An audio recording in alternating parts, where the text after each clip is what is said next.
lived in a big house that was located in the Blue Ridge Mountains. We grew up there and nothing ever happened. But when we went to my grandma's house that was just down the road, the creepiest things would happen to my sister. She would say at night after we all fell asleep, she would be woken up by a slap across the stomach. She thought it was me and came to my room to yell at me.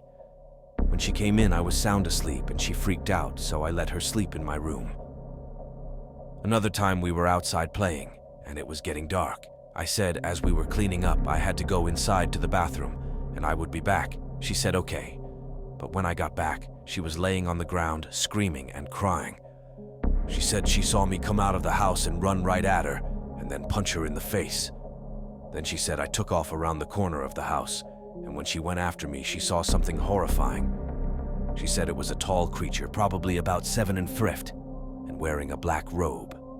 She said she saw it and froze in fear, and it kept looking at her, but all she could see was its glowing eyes from the darkness. Then she said it let out a horrible scream, and she blinked, and it was gone.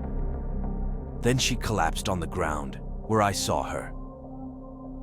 She told my grandma, but she acted like my sister was playing.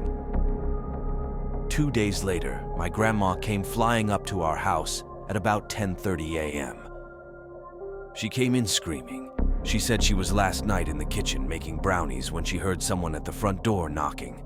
She said it was around 8, so she was a little scared, but she went to see who it was, and there was no one. She thought it was some kid from down the road, so she didn't think nothing of it.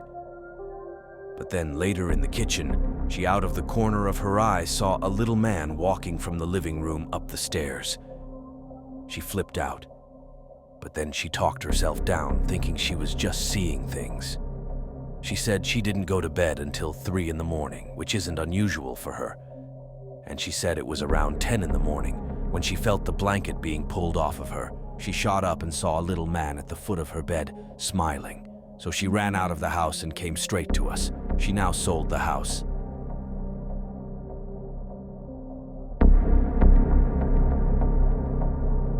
They lived in Laos during the Secret War. Her aunt started talking with one of the American soldiers, and he started learning basic Hmong. After some time, though, he stopped showing up. The basic consensus was that he was dead, but she kept waiting for him. When things got really bad and the bombs started dropping, they fled to the caves for shelter. One night, as everyone is sleeping, she hears a familiar voice. It's the soldier. He's mumbling in a very broken Hmong. "I'm back for you," over and over again. Her eyes are still closed until she feels something reach out and grab her shoulder and slowly move down to her hand. When it reached her hand, she said it wasn't a human hand at all, but like a large animal paw. She briefly opened her eyes to see a dark figure, clearly not human though, standing over her. Then she heard her aunt get up. Something was said, but she couldn't make what it was. The figure then left and the aunt followed. This was still in the middle of the night, mind you. The aunt was never seen again. The story is that the dead soldier came back to take her with him, or something else imitated him in order to take her.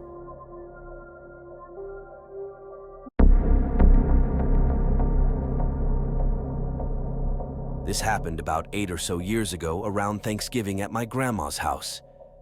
Everyone was asleep except for me. The only people in the house were my grandparents, my mom, brother, and I. No one else. This is key. I was on the computer because I couldn't sleep. I turned on a small TV to watch Adult Swim while I browsed the internet. At around 4:30, I started getting a chill up my spine, and I heard some children laugh. Distinctly, the voices of a little girl and boy. I know them all by myself as far as being awake, so I turned to look at the TV, and it was in the middle of an Inuyasha fight sequence, so there's no way the laughter was coming from that. I checked the computer sound settings, and I had every possible output muted, so it wasn't that either. I sat there confused for a few moments, while the giggles of the 2 children were playing in the background. I figured maybe the radio in the kitchen was on. It was digital, so maybe it just came on for some reason, or it had a timer. I got up, and I kid you not, as I was walking to the door, With each step, the laughter grew louder, from giggling to guffaws to hard laughter. Once the guffaws started, I started to hear a baby cry as well. What's going through my mind now is, what the fuck kind of radio show is this? And I just took 3 steps, nowhere near the door. I took a few more steps, and the laughter turned hysterical, if not maniacal. The baby's cries turned to screams and wails as if it were in pain. I was trembling and terrified with each step I took to the doorway, but my mind was on autopilot. I needed to get out of there and across the hall to my mom, who surely would help me, and notice the weird sounds too. The last couple of steps increased the laughter and crying to an almost deafening decibel. It was like I was at a concert, and the speakers were directly in my ears, blasting noise. It was painful and scared the shit out of me. I took all the courage I had, and as soon as I reached the doorway, I was going to sprint. I started to run, but then something shoved me. I felt these hands at my chest push me back into the room, with enough force to throw me off balance. The crying and laughter stopped as soon as I was back in the room. This all happened within 20-30 seconds, but it felt like 10 minutes. I was so scared I cried and slept in the tiny armchair before my grandma came in the room and made me sleep in her bed downstairs.